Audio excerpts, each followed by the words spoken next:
That's why just winning a race is not always as satisfying, because you could sometimes win a race without much effort, depending on competition. But you can also sometimes, you can sometimes be the 100th person and you have put in all the effort you possibly can. And mostly, at least for me, I feel that has been more rewarding.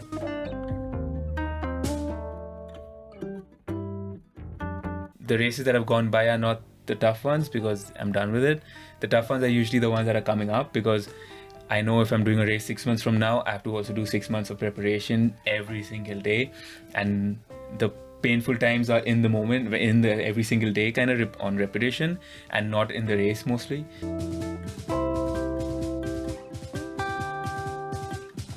I've had a lot of these same discussions in my own head over the years, and never once regretted doing this full time. I've never once felt I wish I was doing a regular job. Like, it's pretty much hard all the time. Almost everything I want to do, like if I'm able to pull off one thing in the year, that means I was trying to actually pull off 4 or 5 other things and nothing worked out, and that's the last thing that worked out.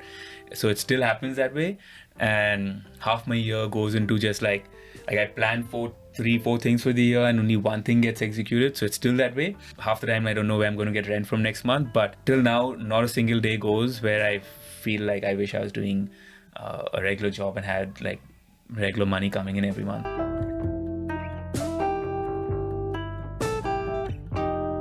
I am Baiki Venki, and this is the Working Athlete Podcast. Here I talk to working athletes from all walks of life and experts from various sports to provide you with inspiration, training tips, time management and lifestyle advice. If this is something that interests you, please make sure you subscribe to the channel so that you don't miss any future episodes. Today's guest, Kieren D'Souza, is one of the best ultra runners in India. It is difficult to put a tag like an ultra runner on him because he is much more than that. He finished second in his category at UTMB CCC in 2015. He is the first Indian to complete the 246 kilometers Spartathon in 2016. He also finished 7th in Eiger Ultra and set a course record at Leh Ultra the High, a 111 kilometers race in Leh Ladakh. He is the first Indian to finish in top 100 at the Trail Running World Championships, where he finished 98th overall in his second appearance at the event in 2018. More recently, he has been making his own races by setting FKTs, or fastest known times, with speed ascents of many peaks in the Himalayas. In 2020, he set a speed ascent record of 5,287 meter Friendship Peak in 11 hours 45 minutes and 50 seconds. 6,000 meter Deo Tibba in 19 hours and 38 minutes. Triple Trouble course of 126 kilometers in 18 hours 58 minutes. For a normal human being like you and me, it would probably take somewhere between 4 to 7 days to do these things. He does those in matter of hours. He then went on to finish summiting 10 peaks, all of which were over 6,000 meters in 26 days. We'll probably need a separate episode to just list out all of his accomplishments, but he's someone who doesn't like talking about the past accomplishments but want to focus on contributing to the future of sport in India. We recorded this when he was in Bangalore for a few days before he was flying off to take part in the 2022 Trail Running World Championships happening in Thailand. I'm really glad that we could make it happen. I hope you really enjoyed this conversation. With that, let us get into my chat with Kieren. Welcome to the Working Athlete Podcast, Kieren. It's a pleasure having you on the show. Same here. Thank you for finally having me, and I'm so glad I finally made it. I've seen your t-shirt earlier, the Working Athlete, and now I thought it's a cool t-shirt, but now it makes sense as well. Nice. Yeah, thanks. So I wanted to kind of first start by saying that when I was researching for having this conversation with you about you, and I found so many accomplishments that you have, that I think it'll take like 10 minutes to rattle out all those, but I want to hear all those from you, and starting from the start of your journey and how it progressed.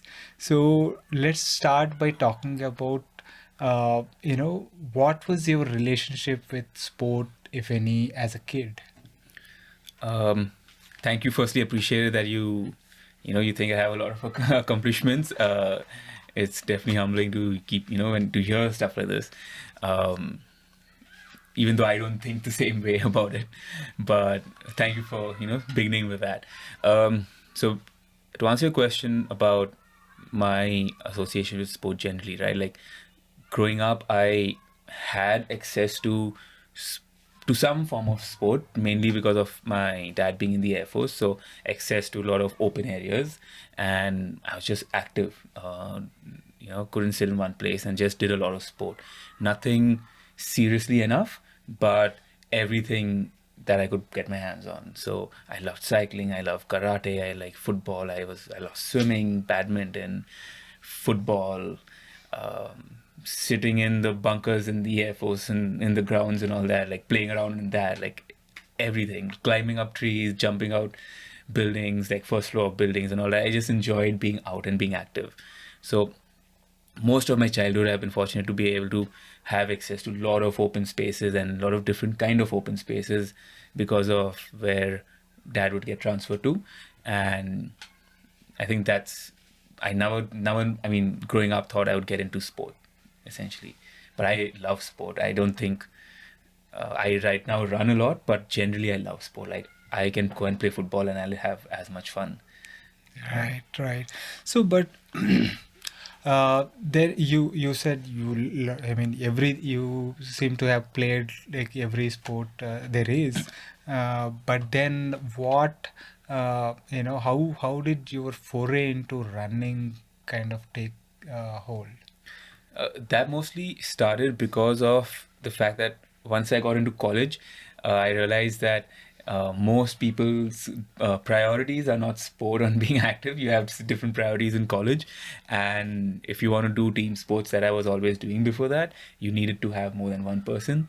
Running essentially became something I could do without needing to rely on someone and needing to rely to even equipment or facilities of any sort, right? I could just get out in the mornings or in the evenings and go for a run or do 10 laps on the football field in college. So it essentially started off that way.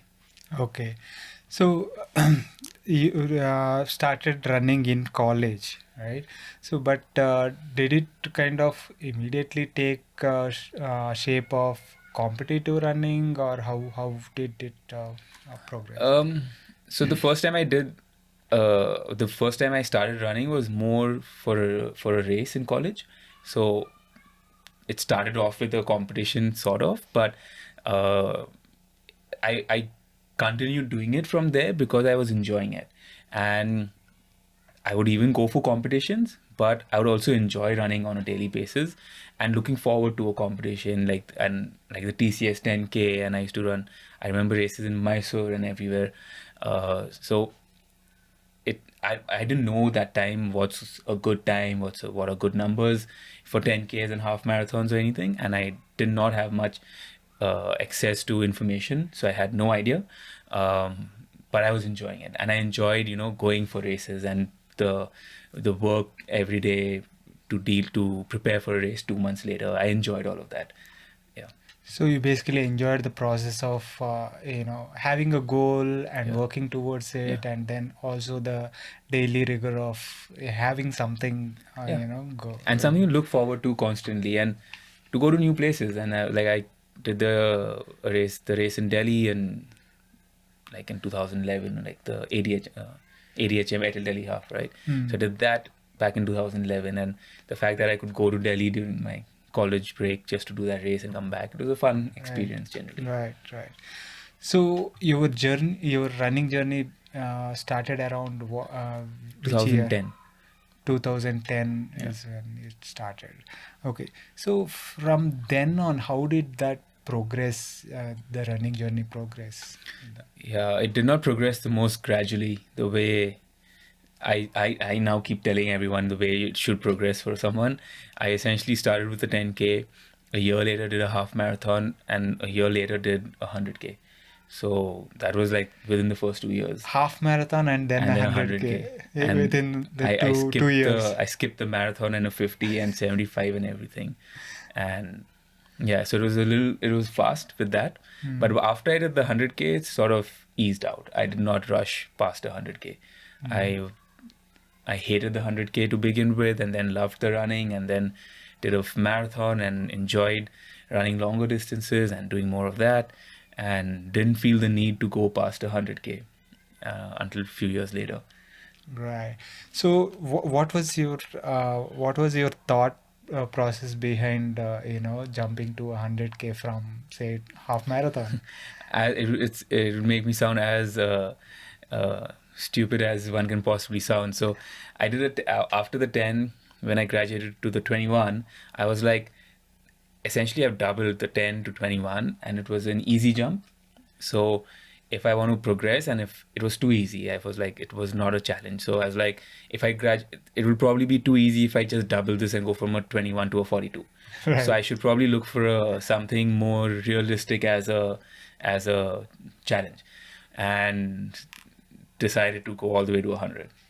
I mean, I didn't know about a 75 or a 50, I think, back then. I just come across 100, so I was like, and I actually also had come across a 24-hour race, but a 24 hours seemed a little too much. So I was like, okay, 100 seems like a realistic jump to make, and I was naturally like awfully wrong with that thought process, but I did the 100. Yeah. So how was that experience of the 100? I hated it. I mean, I had never run more than 50, 60 kilometers in training, and I had no idea what to expect. I remember wanting to just give up during the 100, around the similar 50, 60 kilometer mark. I hated it. I hated the next day after it. Even though I finished it, I didn't like that experience. I decided I'm not going to do 100 again. And yeah, I'm going to stick to like the 10s and 21s and maybe 42. But Right. it didn't happen that way. Like, I started looking for more hundreds later on. So which was this race? The Bangalore Ultra. The Bangalore Ultra. Yeah. Okay. So where was it happening at that time? I think Hennur. Hennur Forest, right? Yeah. Yeah. Okay. So from then on, you went on to look for more hundreds, you said. So and did you just do more 100? I mean, stick to more ultras, or did you do also marathons and stuff? I did a marathon. Like, I think the Hennur, the Bangalore Ultra got over, I think, in November that year, and I did the Mumbai Marathon in Jan the next year. So like 2-3 months later. And then I did the Midnight Marathon, I think, that used to happen in Whitefield. I don't know if it still happens, but I did that 1 year, I think. But then I also didn't just like run that Midnight Marathon. I remember, like, so I used to live in Shantinagar in college. So I think I ran down to Whitefield first, ran that, and then ran back, I think. Wow. So yeah. So you made it an ultra. Yeah. So I did that. And then I think I did Mumbai Marathon probably once or twice more, maybe. And that's the end of the marathons, pretty much. Okay. I probably did a few more halves over the years. I can't remember though, because this is all before 2015, 16. I did a few more halves. I did a few more 10s. I did a few 5-kilometer races here and there. But yeah. So what you said after about 2015, you basically moved into the ultra space. Is that the fair understanding? I was doing ultras even before. I did pretty much 100 every year. After the Bangalore Ultra, I did one in 13, 14, 15 as well. But post 15, I essentially started focusing more on the trail running side of things, and that I eventually shifted to Manali and kept focusing on the trail running and the mountaineering side of things, and actually not mountaineering but trail running side of things back then. So I didn't travel as much outside Manali for the racing, and yeah. So that how did that say you were at this point of time you were working, you graduated and you started working is my understanding, right? So and then you were moved to Manali basically meant you decided to take a break from working and focus more on running, right? Essentially, yeah. Essentially. So what was the thought process behind that? What were the events that led to that decision? Yeah, actually, yeah. So it was sort of an easy thought to have, but it took me a few months to actually execute it. So I first decided I wanted to do running full time back in 2000, I think 12 or 13. I remember telling my dad I want to drop out of college to do this, and that didn't happen. He was not going to accept that, so I had to finish that and everything.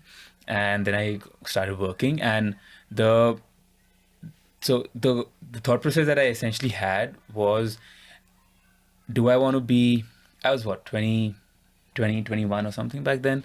So I had essentially asked myself, do you want to get into the running side of things full time when you're in your 40s and 50s, when you have earned enough money, you're comfortable financially, and then do you want to get into it, or would you rather you get into it now and doesn't matter what happens, you won't regret it.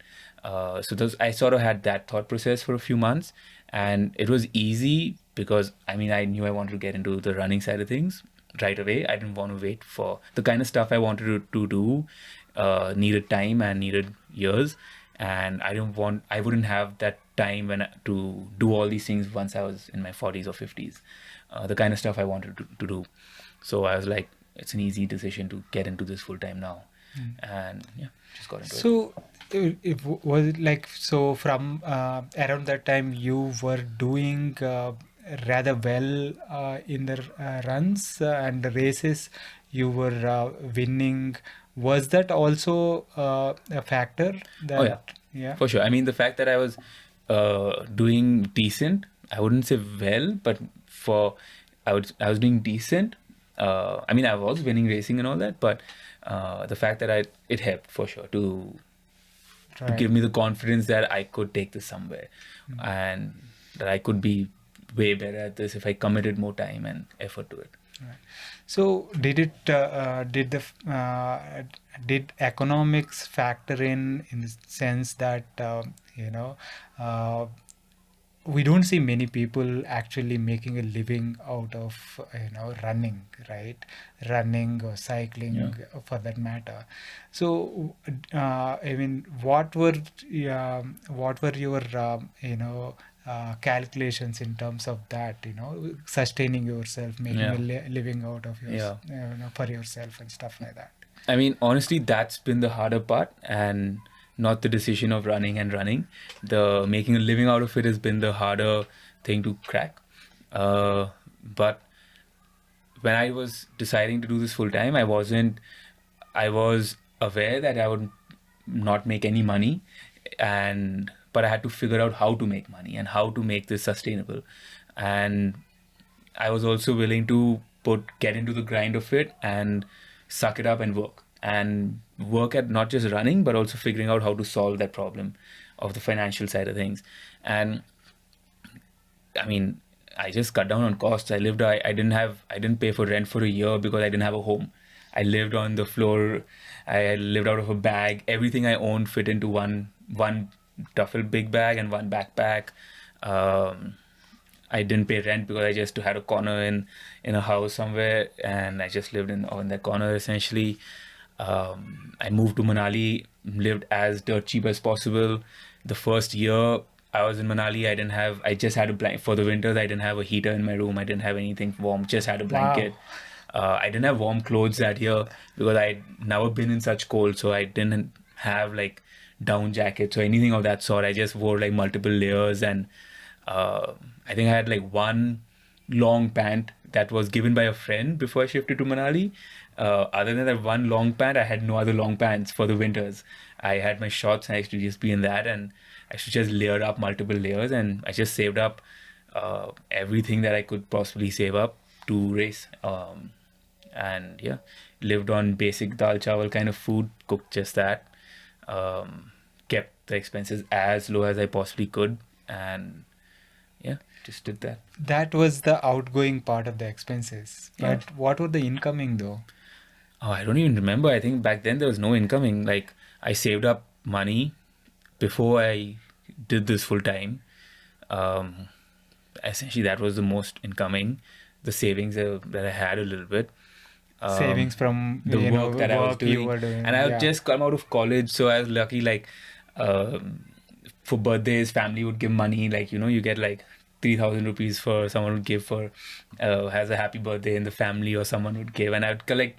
Generally, I had collected a lot of all that as well, so I had some of that savings and just saved up money generally from everything I possibly could all the time. And I think this was again 16, so I ended up getting, at that time, luckily getting associated with Volney after about 1 or 2 years. So that brought in some money, that association, and then I could make bigger savings essentially. And where I could barely do one race, I was trying to do 2 races in a year then. So still living the same way essentially, but going for more racing as well. But yeah. Right. So living frugally and basically pursuing something that you were passionate about, right?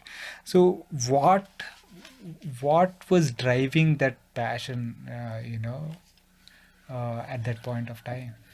I mean, it's the same thing now. I just love doing that. I mean, I love being out there in the mountains, outdoors, doing some activity every single day.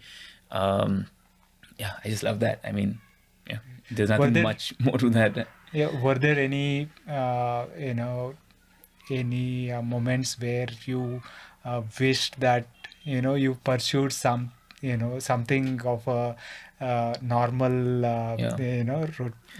that's livelihood? what I've had a lot of these same discussions in my own head over the years, and I've never once regretted doing this full time. I've never once felt I wish I was doing a regular job. I have had hard, like it's pretty much hard all the time. Half the things almost everything I want to do, like if I'm able to pull off one thing in the year, that means I was trying to actually pull off 4 or 5 other things and nothing worked out, and that's the last thing that worked out. So it still happens that way, and half my year goes into just like I plan 3, 4 things for the year and only one thing gets executed. So it's still that way. But yeah, I mean, half the time I don't know where I'm going to get rent from next month, but till now, not a single day goes where I feel like I wish I was doing a regular job and had like regular money coming in every month. Right. So it sounds like, the life itself that you are leading is an ultra, right? It's like today was a great day, tomorrow is going to be a downer, and it's going to be the same. It's the same thing. I mean, it's the same. Yeah, it's like a race. Right. So 2015-16 seems to be a really good period for you. From what I understood from you, from your journey, you have done a course record at Leh Ultra in the 111 kilometer race. Was that in 2015? I think that was 16. Yeah, I think 15. Right. Yeah. And then you were the first guy to finish the 246 kilometer Spartathon. In 33 hours in 2016 September. Yeah. Right. Yeah. And you finished the UTMB race second in your age category. Is that correct? Yep. Those are some of the most iconic races in the ultra world, right? Yep. That is some resume, man. It's like I mean, it's it's over with. It happened some time back, and now you're moving on to new things always. But Right. No, I mean that is there. Once it is done, it is done. It's done. It's in your. It's in the past. It's in the Yeah. past. What's ahead is What's important. Yeah.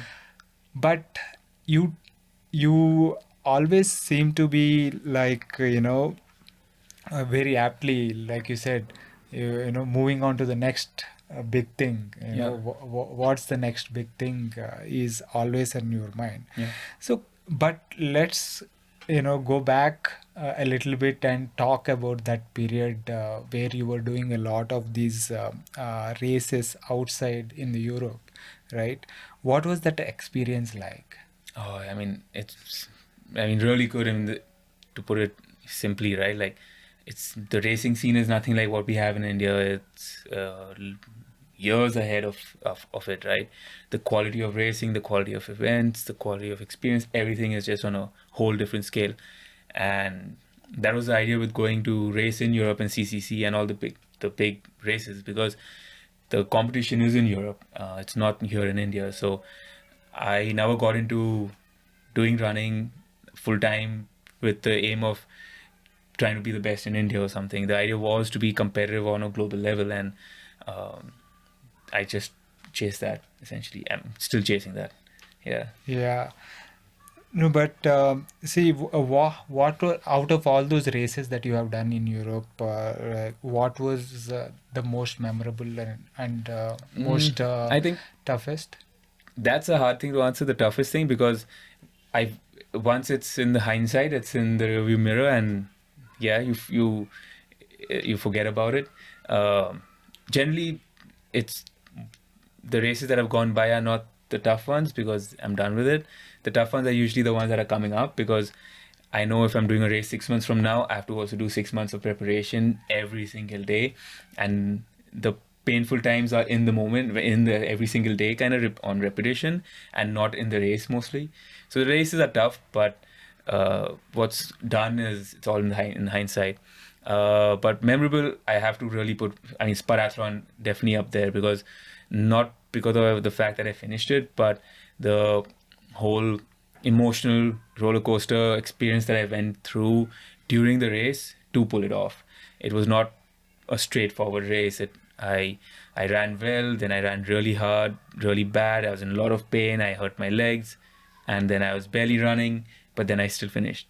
So that whole experience of going through the whole process over 33 hours was what was I still feel one of the most satisfying races I've run. I enjoyed the fact that I went through a whole range of emotions and experiences to get to the finish line. Whereas most races, you don't always have that. Many races, I feel like I finished a race feeling I could have done more. Spartathon was definitely one of the races right up there where I felt like I did everything I could. So that was very satisfying, for sure. So I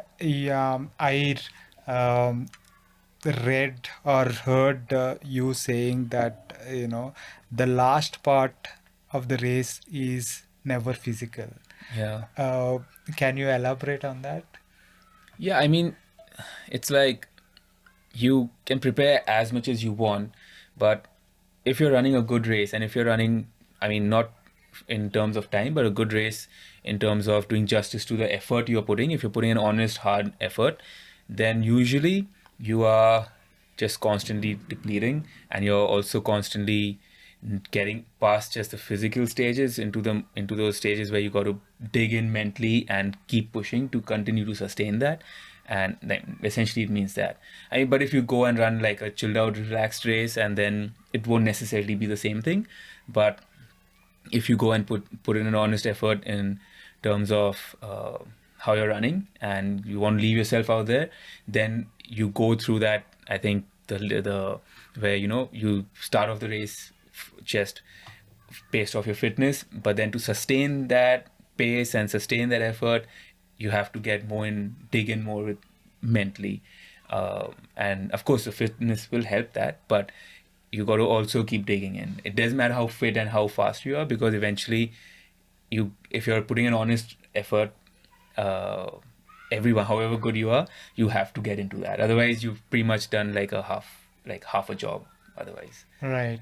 You haven't pushed yourself hard enough in a way. Yeah. Right. So I heard something similar to what you were saying from Courtney Dauwalter. Okay. And Oh, wow. like she talks about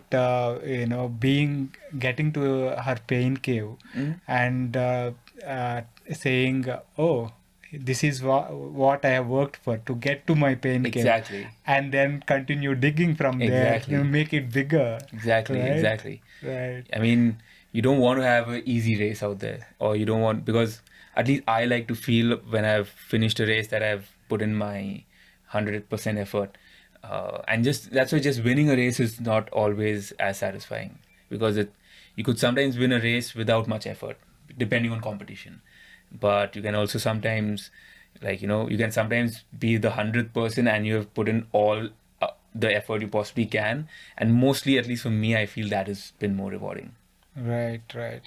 So something like the Spartathon, that 246 kilometers race, I would think would, get most people to those places. Probably, yeah. I mean, but it's also like once you get used to something, you get used to it, and then you got to figure out how to make it harder. Right. So you seem to have, you have done all these kind of races. You have been on podiums here and outdoor, outside India. And how did this, how do you move from there, trail running to mountain climbing and stuff like that? That was always the larger goal. Mhm. It just happened later on, and I did the running bit first. But essentially, the kind of things I'm doing in the mountain, that was always the larger goal. I mean, I tried to. I think this was in 2014 when I first went for Leh Ultra.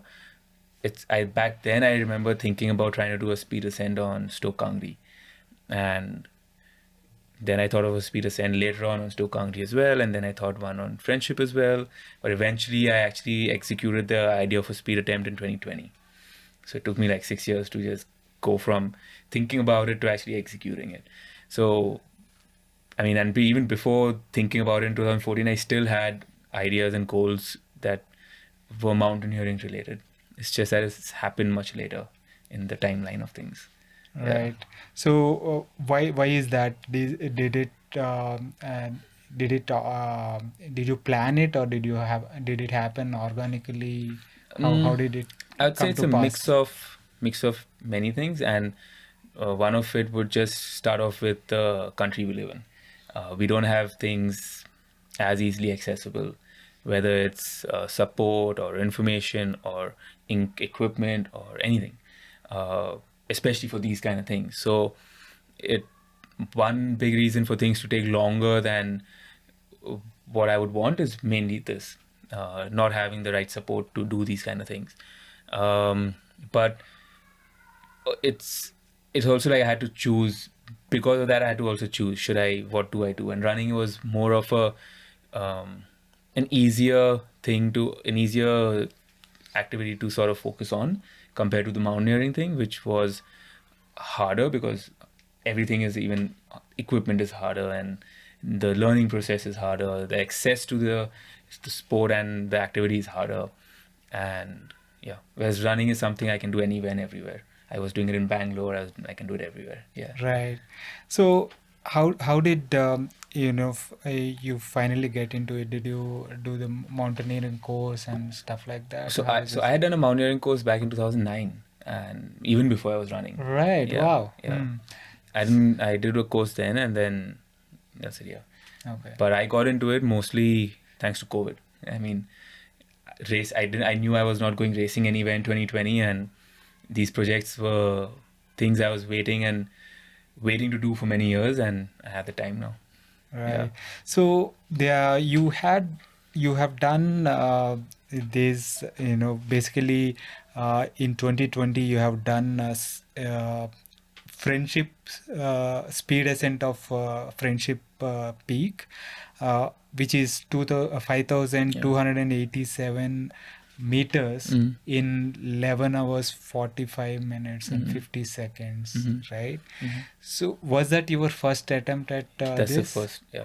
Right. First attempt. What was the experience like for there? Oh, I mean, I enjoyed it because one, I had never climbed a mountain of this sort before. I had done like trekking peaks and all that. Even this is a trekking peak, but it's a little more extreme trekking peak. So I enjoyed the experience, and I knew. So one thing is like you dream about these things and you hope it'll be good and everything. But it's even better when it turns out that for a fact that you actually enjoy it. Like, I enjoyed being out there and climbing a mountain and doing it in my style, and I loved that process. I enjoyed it as much as I enjoy the running and racing side of things, and that's the reason why I want to do more and more of these. And now I'm at the place where I have to find how to find the balance between both sports. But I enjoy it. I mean, like, yeah, I want to keep doing it. So right. Yeah. So then I mean, you enjoyed it so much that this is something for people listening. This is something that usually people take like 7 days or something like that to complete. Probably like at least 4 days. 4 days, Yeah. and stuff like that. And they start mostly like I started in Manali. They also started in Manali, but by vehicle. And then go the first 25-30K on vehicle. Yeah. So and you have done peaks like Deo Tibba, yeah. 6,000 meters in 19 hours, and Triple Trouble, which is like 100 So Triple Trouble essentially it's one of the first ideas I had even before I shifted Manali, and I wanted to connect two passes, Hamta Pass and Rohtang Pass, and I wanted to connect it from Manali. So essentially create a route, a round trip out of it, like a circuit. And so I started in Mall Road, ran up to Hamta Pass, ran across into Lahore on the other side, then ran to the base of Rohtang, and then ran up Rohtang Pass and back down to Manali.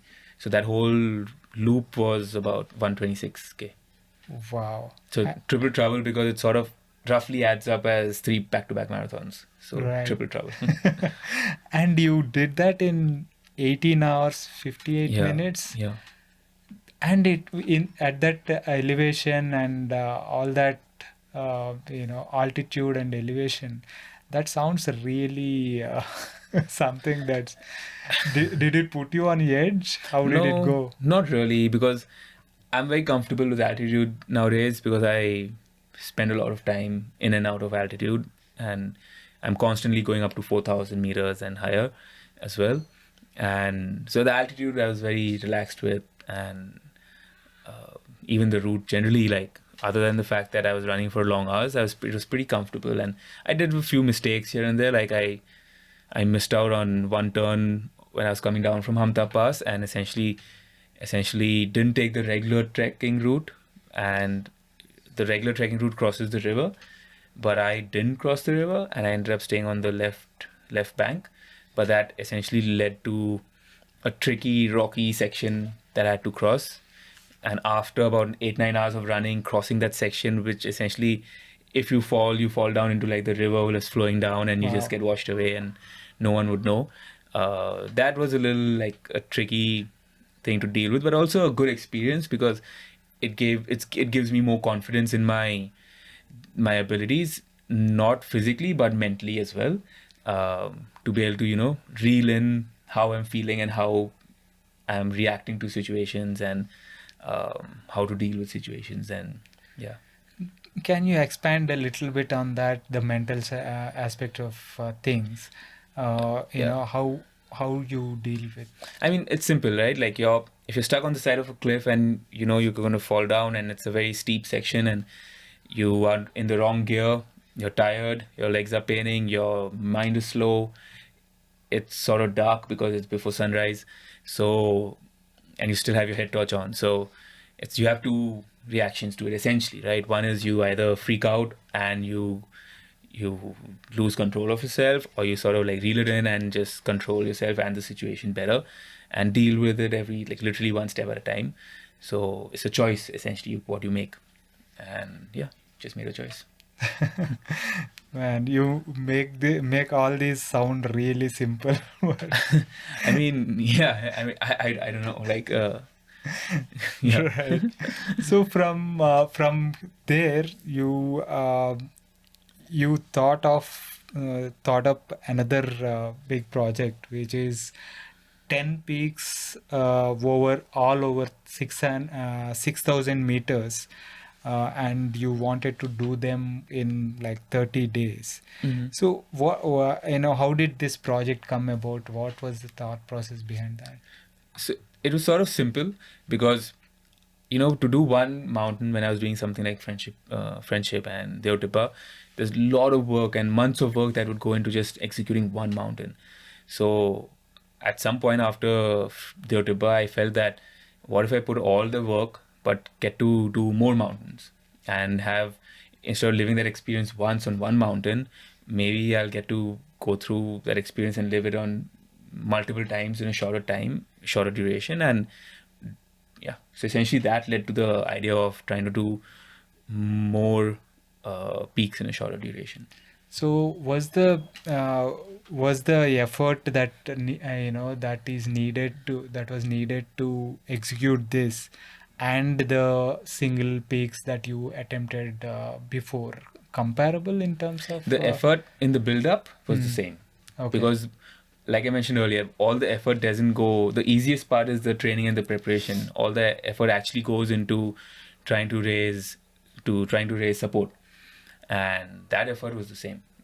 That was not very different. Right. And can you expand a little bit about that? What is involved in terms of preparation for that? Not in terms of training, but in terms of logistics and the support that you needed to garner. I mean, the logistics is what is more complicated than actually the logistics of the whole project compared to just the actual activity of it.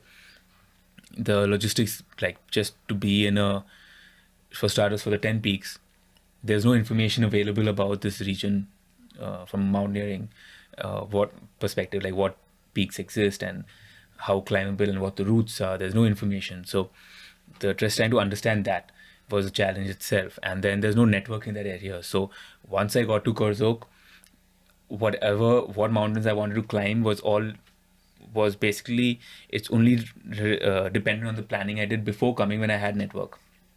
Once I got there, I had to just make sure that I've marked the right peaks. Those peaks actually exist on ground, and those are not just like a faulty map, and those are actually above 6,000 as well. So naturally, I had to make all these plannings days before I even got to Kurzok, and because I couldn't change anything once I got to Kurzok in terms of what I wanted to climb, and then there's no information about where do you set up camp for a particular peak. There's only information mostly for Mentok 2. But other than that, there's no proper information about what's the route for any of the mountains and where do you set it up and where do you set up campsites. How do you get to the campsites? Many peaks you can't see, so how do you what's the route to get to the base of the peak or any of that? So there's no real information available easily. And yeah, even in the style we're doing things, it's like if I had to go the regular way to climb Mentok, folks would take me on a different place where they set up regular base camp and then camp 2 or camp 1 or whatever. But for me, I had to skip that and get as high as possible. So figure out water sources, figuring out the right spot to camping there for a few days so that I could climb as much as possible. All of that is itself is planning and logistics before you get there, because once you're there, there's no network and there's limited access to information. Then you have the whole safety side of things. If anything goes wrong, there's no help and no rescue. So there's no communication with the outside world. There's no communication with the team. So how do you have some kind of planning still going on? simple thing in Korzok was getting fuel. Fuel was a problem because you don't have anywhere you can fill fuel. You had to fill in bottles and keep for the vehicles. Like one day I went to climb a peak. We didn't have fuel in the for the bike, and the peak just to get to the road section was about 15-20 kilometers long, and then we had to come back, and we didn't have fuel for the bike, and then we went to buy fuel in the shops, which is sold at like 100 like 20 rupees more than what you get what's regular price. And as it is, fuel is so expensive right now, so we were buying in there last year, we were buying fuel for like petrol for about 115 120 a liter. Wow. Kind of thing. But then we didn't even have fuel that day in the village, so then we had no fuel, and that whole planning for that day went kaput because we couldn't go and climb. So essentially, like all of these things, and then food, because food doesn't grow there, so food is brought from Leh, so it's limited what food you get and what food we could cook, and coordinating how to bring that food. And then we were not just me, we were like more people, so food for everyone. Yeah. So how many people were at that team? It mostly changed, but we were mostly about 4 people. In between, at some point there were 20 people, but there was mostly averaged about 4 people. Right. At some point we had because Ronnie and Parthi and Tanya and Prakriti and all these people had come, and it added up that time. So we ended up being around 20 at some point, but otherwise we were about 4. Mostly. Right. So this journey of 26 days that you completed these 10 peaks in, what were the most memorable and challenging days you think? So one of the big things I wanted to experience with the project was not just climbing a peak, but also being in an area and experiencing the area well. So I think one of the more memorable things would be just living in Korzok for such a long duration, everyone becoming friends, everyone becoming like, who are these weird guys just like sitting here and climbing mountains all the time, the local aunties and who are feeding us momos in the shops every other day. So getting invited for the Dalai Lama's birthday when they were having it in near one of the lakes, and all of that. And then all of that was very memorable and very, I'm glad I got to experience that. Yeah. So was this, you were, staying in one place, Korzok, and then doing the peaks so around there? Essentially, we took a place up in Korzok, so that was like sort of base camp. And then whenever we would go to climb, we would go and set up another camp out of tents on the mountain, because some peaks I went where we would set up camp for 3-4 days, and then I would climb 4 or 5 peaks and then come back. And then we would go to some places from Korzok, take a vehicle up to a roadhead, climb 1-2 peaks and come back. So we wouldn't have to camp. So they were both. So we mostly stayed out of Korzok. And then depending on, not everyone on the team would always come up to base camp. So if we were 4 people, 2 people would probably go ahead someday, and then we would set up camp there. And then some of the guys who were shooting it would come 1-2 days later. Or yeah. Nice. So what was you have done all these speed ascents, the kind of FKT kind of things, right? Fastest known time kind of thing, and you're also setting up challenges that did not exist before, new challenges like 10 peaks in as fast as you can and stuff. So where is this going from here? I mean, there are enough goals to keep me busy for the next decade. I was working at trying to do a speed ascent on Trishul earlier, and now I'm going to work again at that for next summer. I'm trying to do a run on the Chadar Trek in Jan later this next year. So generally there are enough projects and enough racing goals that I have to keep me busy for the next decade. But the idea with all of these things was always, and it began that way, the idea was to bring about a change culturally, bring about a change from a community perspective. The idea always, that was the core of it, because the reason I'm doing a lot of the projects in India, on Indian mountains, in areas here, because I always felt I wanted more and more cool, exciting things to happen in the outdoors that we have access to. We can keep going everywhere in the world and keep doing it, but the idea is to do more things and do more things here, because we have things accessible. So many places. Exactly. Yeah. So, and I hope, these projects inspire people. They don't need to do the same thing, but hopefully they get inspired to do their own things in their own spaces and find cool things to do for themselves, because we have access to wild places of all sorts, right? From the oceans to rivers to deserts to mountains, and so we have a big playground with where a lot of different things can happen. I'm just choosing to do these things in these spaces because I have to. If I wish I didn't have to choose all the time, but I have to, so I'm doing it. But the idea is to hopefully get the word out there, encourage more people who have just been hoping to do things, maybe to do stuff, and for people who have the time, money, resources to go all over the world to do things, keep doing it, but also find that also explore places that we can do things within our country as well. And I mean, go anywhere and everywhere in the world and do stuff, but also do stuff here, that kind of thing. And because for me, I always felt that I keep reading about some really interesting things that people are doing in the country, but a lot of the interesting things I was reading about were by people who are from outside India, especially in the recent years. I wouldn't go back 30-40 years back, but more in the more recent years. So I never felt that as many exciting things were happening in our country, and I was hoping we can change that in some way. And yeah, hopefully we can do more and more, and people can keep doing more and more interesting things. Right. And I'm seeing that. I get to see every now and then some folks picking up something really cool and pulling it off, or even not pulling it off. It doesn't matter. It's like going out and doing it. That's what's cool. Attempting it. And it's just like getting out and thinking up exciting ideas is what's the exciting thing. It doesn't matter if it happens or not. It's like the fact that you could imagine it and you could figure out a way to get to it and make the first attempt at it. Oh, that's so good. It doesn't matter if it happens or doesn't happen or all that. That's all like secondary. But hopefully more and more people just keep doing these things, and because we have so much potential in this place. Right, definitely. I think, I mean, nowadays I see a lot more events and stuff that are happening in the ultra space as well. The Leh Ultra and all these have been in the For a bit, for a while, right? And I think more and more things are also coming, like backyard ultras are coming up and stuff like that, which is great to see. And the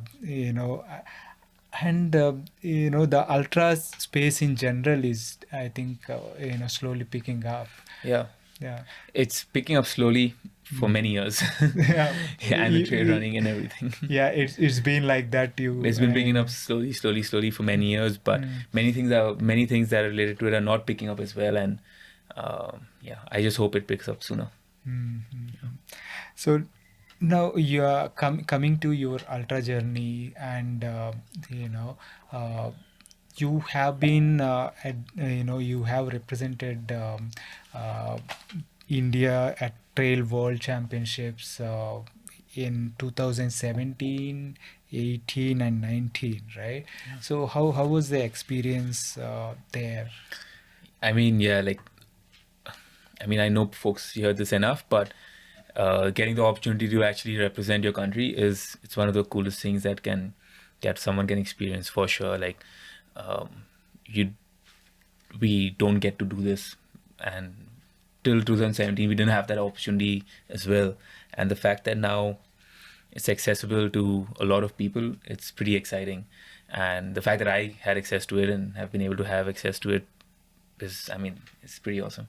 And I'm going for the trail champs next week as well, and Right. Yeah, You, very you excited for it. yeah, you're here in Bangalore as a to take the flight there. I Stop guess over to to fly, stop over fly to over to fly to Thailand. the Yeah, yeah, Thailand, right? So essentially. yeah, all the best for that. But let's talk a little bit more about that, right?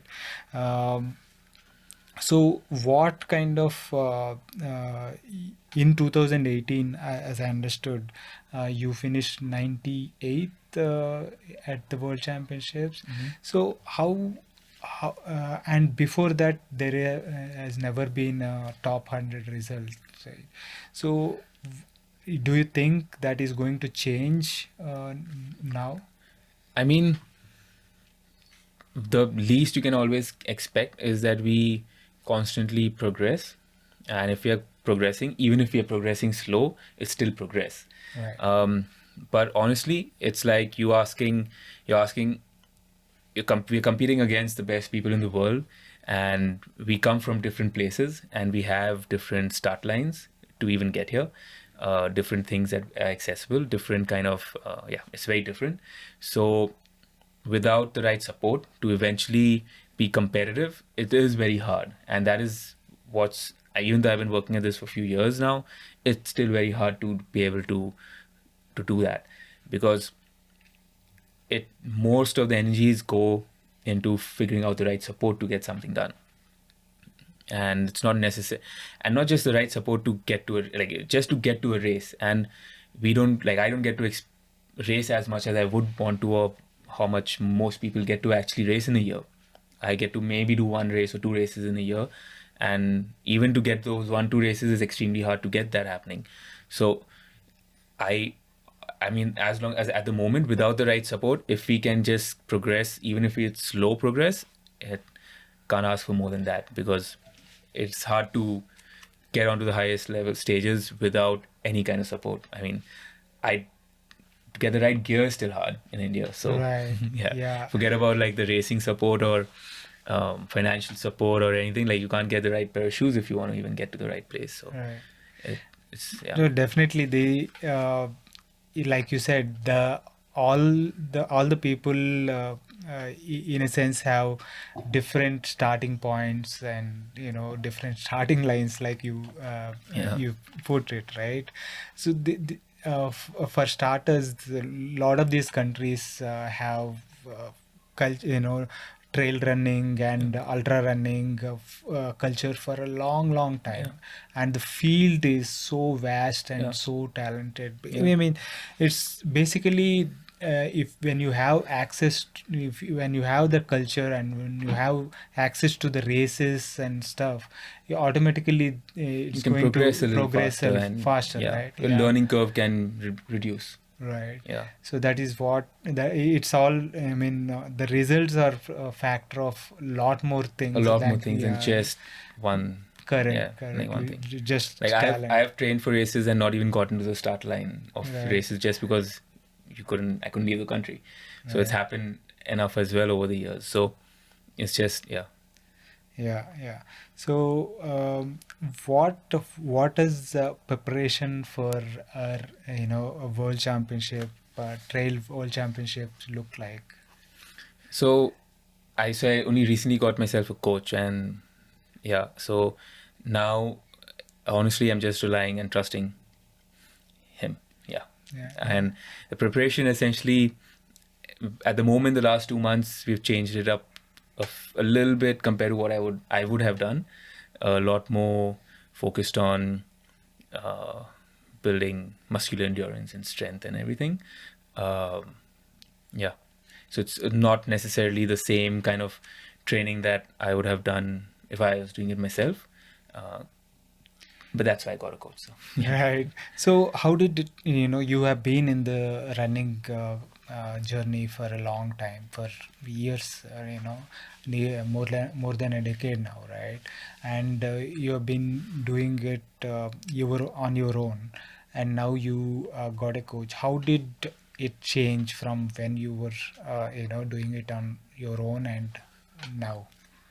What do you mean? You mean how it changed or why it changed? How it changed. in terms of what were the key changes from what you were doing to now? So honestly, I've started working with Scott only recently. It's been about 2 months. Okay. Yeah. It's very, a little very bit early stages. very of it. early Yeah, stages yeah. to talk about it. Yeah. But so in that case, let's talk a little bit about how you would prepare for the race. How is your typical training cycle look like? Typically, I would have just done a little more mileage in things. I would have done a little more tempo runs, a little more harder runs, more elevation. I would have changed it up. I would have done something different that way. But I also have to accept the fact that would not have been the most long-term right direction to take with just doing that. The idea with working with Scott is to have a more bigger picture view to the whole process and work on things not for this one race but even for races next year, and build things. You have to build a strong base, so strong foundation. So work on all of those things, and I'm enjoying working with the coach, and it's pretty awesome. Yeah. So what does your typical weekly mileage look like? That also has changed so much. So the 2-3 weeks before I started working with Scott, I was doing about 140 kilometer weeks, and then since I've been working with Scott, I don't think we've crossed 80. Wow. Yeah. That's a big change. Big change, yeah. Okay. So you were a big mileage person. I like running, and I think we might get to that later stages, but not at the moment. And I don't know if I'm big mileage, but just generally comfortable with the 130 to 150 kilometer week range. Right. And yeah. And 6 days a week or 7 days? 6 days a week. Yeah. Right. I like that way I'm lazy. I like a one day off where I like to just relax and do something needed, other than. Yeah, I mean, I know it's needed as well, but I also like to have that. Right. I look forward to it every week. Yeah. So in terms of nutrition, how does your general nutrition look like for running and in so general? I cook a lot of the own food that I eat. Generally, it's trying to find a balance between all the macros. So nothing is, I don't want to prefer one thing over the other, and a lot of variety to the food. So if I'm doing chicken, I wouldn't do a lot of chicken all the time. I would also add, just for protein, I would also try to add variety in from where I'm getting your protein, right? Even if it's fats and olive oils and nuts and everything in my food, you play around with all of it. So I like to play around with things as much as I can with all my meals. Mostly I do 3 meals, but I do a lot of snacks in between. So 3 major meals, but multiple snacks in between. What does those snacks look like? It could be anything. It could be a lot of fruits. It could be a lot of nuts. It could be a lot of granola sometimes. It could be just a meal, which is a smaller thing. It's a lot. Yeah. The snacks are mostly, sometimes it could just be junk. I could just rip open a packet of Doritos or something, and I know what flavors I like. Just have a packet of that sometimes. Yeah. Right. Calories. Yeah. I mean, sometimes just if I'm thinking about food for 7 days a week and I'm thinking about it every meal, I don't mind if I can switch it off for a few pieces of junk here and there. Yeah, definitely. Yeah. So how does your on the run, say if you are going for a long run 30-40 in the trails and stuff like that, right? So how does your nutrition on the run nutrition look like? In training it's different, in racing it's different. In training, a lot of it is I don't eat too much, so about up to 4-hour runs I can probably almost do without any eating and drinking maybe, but then around up to 4 hours. 4-hour runs at least, and then but at least around 3.5 hours maybe I'll have half a bar or something. But anything less than 3 hours, and 3 hours I don't really eat and drink anything. And so up to that kind of at least for the kind of running I've been doing lately, I'm not eating and drinking too much. But in racing, I change it up, and I do rely on sports nutrition, so gels and drink mixes and bars and everything. So I change it up for racing for sure, and have a calorie game plan and everything. But for training, not so much. Yeah. In racing, what kind of nutrition is typically, what do you use? So like for this year, mostly I've not done too many long races. They've been not more than like a 3 to 4 hour run. So I end up doing just a few gels for that distance, because it's a short distance. I don't need to necessarily have calorie dense foods, and gels are, I mean, calorie like dense foods. I can have light things like gels, and 4 to 5 gels are mostly enough. Yeah. But for things like these 10 peaks or FKT That's very kind of different. things. Yeah. Even FKTs is different. Like the Friendship, Deo Tibba was different. 10 peaks is different because that's over 1 month. And mostly when I'm climbing a mountain, I don't keep too much. I don't drink too much. So like I don't take more than like 500 ml bottle of water when I'm climbing a mountain. And even if I'm out for like the whole day, I just take a 500 ml bottle of water and then couple of bars, maybe some gels for backup, and that's it mostly. Wow. Not more than that. So like when I did Deo Tibba, I probably did few gels, few bars, and I think I had like some soup at base camp on the way down, some tea or soup while I was going up at base camp, and some cheese cubes. For the whole 19 hours, 38 minutes. Yeah. Wow. And I would have maybe needed something like a full buffet of these things, but no, I mean, it's like you can afford to do it. Most people, I guess, could if you plan for it and train for it. Yeah, it's also I think it's also for the body to not having to process a lot of things at that time, right? And also it's altitude, things get harder at altitude, right? If you're moving and consuming. So, and also a lot of it just comes down to understanding how you're functioning, right, and what you need, and that helps a lot.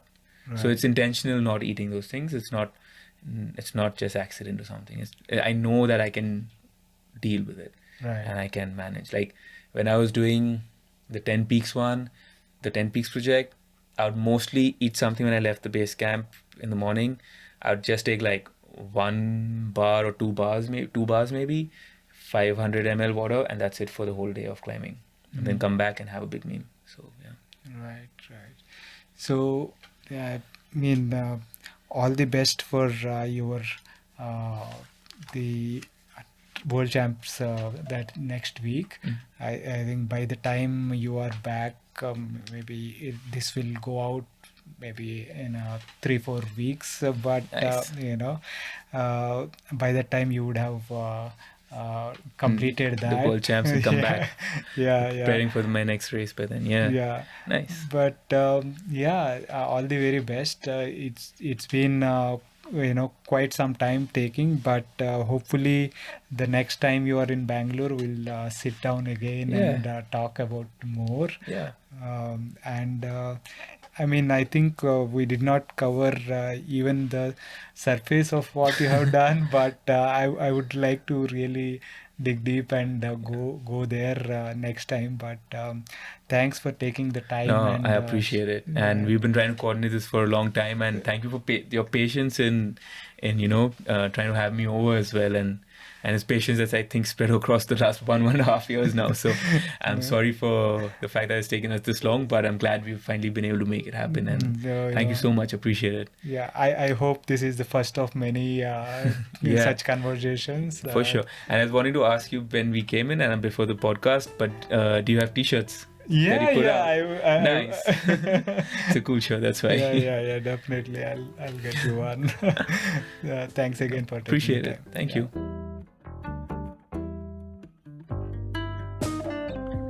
That was my conversation with Kieren.